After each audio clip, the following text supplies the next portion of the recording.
रतलाम के आसपास ग्रामीण क्षेत्रों में औद्योगिक निवेश क्षेत्र बनाए जाने का विरोध जयस ने किया। रतलाम जिले में 144 धारा होने के बावजूद रैली और प्रदर्शन किया। वहीं जयस आदिवासियों की रैली सेराना बस स्टैंड से होते हुए 2 बत्ती स्टेडियम पर खत्म हुई और जयस के लोगों द्वारा भाषण के पूर्व डॉक्टर भीमराव अंबेडकर, बिरसा मुंडा और टांडिया मामा के फोटो पर माल्य अर्पण किया। वहीं Ratlam SP Abhishek Tiwari, additional SP Sunil Patidar, थाना स्टेशन रोड टीआई किशोर पाटनवाला ने सड़क पर पहले से ही मोर्चा संभाल रखा था। बाद में रतलाम कलेक्टर ने स्टेडियम पर पहुंचकर ज्ञापन लिया, जहां हजारों की संख्या में ग्रामीण लोगों की मौजूदगी रही।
मेरे को मैं बार बार आपसे अनुरोध कर रहे हैं, लेकिन आप आदिवासी नहीं उछले छूंद रहे, नीचे नहीं जा रहे हैं।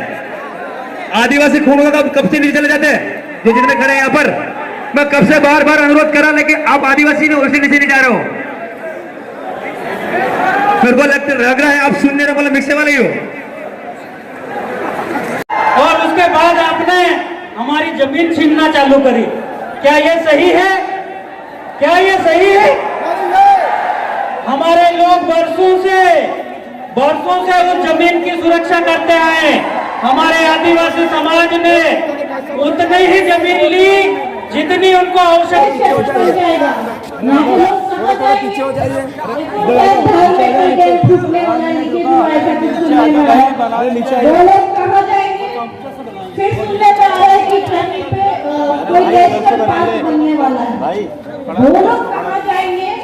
ये एक तरीका है आर्टिकल 2441 को खत्म करने का, क्योंकि आर्टिकल 244 वही लागू होता है जहां 5वीं अनुसूची हो, और 5वीं अनुसूची के अंतर पैसा एक्ट ये कहता है कि वहां की जो पॉपुलेशन है वो 50% प्लस, उससे भी ज्यादा आदिवासियों की हो। जैसे ये लोग विस्थापन करेंगे, हमारे लोग ये जगह छोड़ के जाएंगे, जैसे ही जगह तो यहाँ पर जन सैलाब होगा और जो जिस घर रतलाम में वो वहीं कहीं तो बच के बैठे का आदिवासी। जय जोहर, जय आदिवासी। एक बार हमारे महापुरुषों को नारा लगा दो जिनके बल पे आज हम खड़े हैं। जय जोहर का नारा है।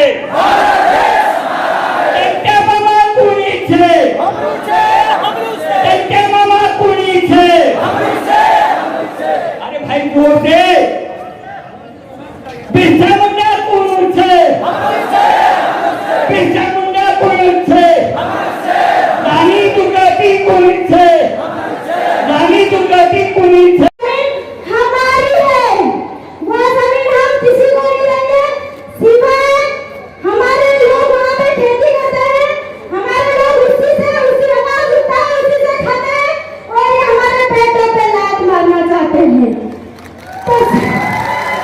मैं अभी आप लोगों को बताना चाहती हूँ कि मेघनगर में कितने युवाओं को, बेरोजगार युवाओं को नौकरी दी है।